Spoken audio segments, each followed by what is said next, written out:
तो सीबीआई तो आपने ऑलरेडी सुना ही होगा। नहीं सुना शायद।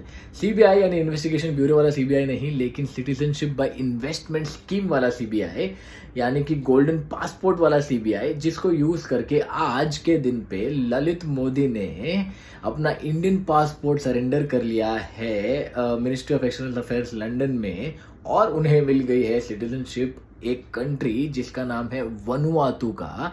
ये कंट्री पड़ता है, एक आइलैंड कंट्री है जो पड़ता है साउथ पैसिफिक में, बहुत ही छोटा कंट्री है।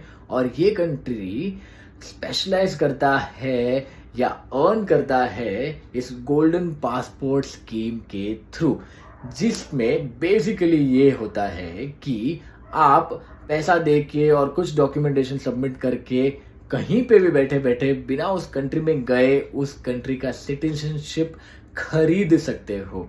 ऐसे काफ़ी सारे कंट्रीज हैं जो ये गोल्डन पासपोर्ट स्कीम का यूज़ करते हैं पैसा कमाने के लिए, क्योंकि लिए इकोनॉमिकली ये कंट्री कुछ ज़्यादा कर नहीं पाता। बहुत ही पुअर जीडीपी वाले कंट्रीज होते हैं, जिनमें आता है माल्टा, एंटीगा, बाकी करेबियन के कुछ और कंट्रीज आते हैं, और फिर एक आता है वनुआतू, जिसका कि ये वाला जो गोल्डन पासपोर्ट का प्रोसेस है वो सबसे सिंपल है, जो कि 30 से 60 दिन में बिना उस कंट्री में सिर्फ अराउंड 1.5 करोड़ या 1.25 करोड़ रुपया दे करके सिटीजनशिप आपको दे देता है।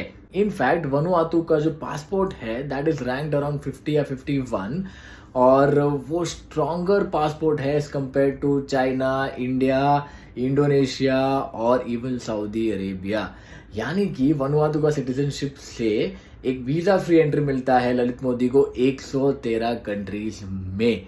और एज एक्सपेक्टेड ये कंट्री एकदम एक टैक्स हेवन है, कोई इनकम टैक्स नहीं है, सिर्फ एक वैट लगता है इनडायरेक्ट टैक्स के फॉर्म में।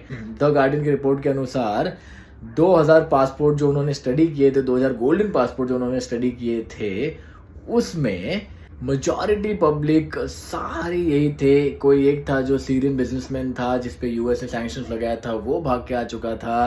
फिर कोई इटालियन पॉलिटिशियन था, ऑस्ट्रेलिया का एक मोटरसाइकिल गैंग था, और यही सब टिपिकल गोल्डन पासपोर्ट होल्डर्स है। What do you think about this?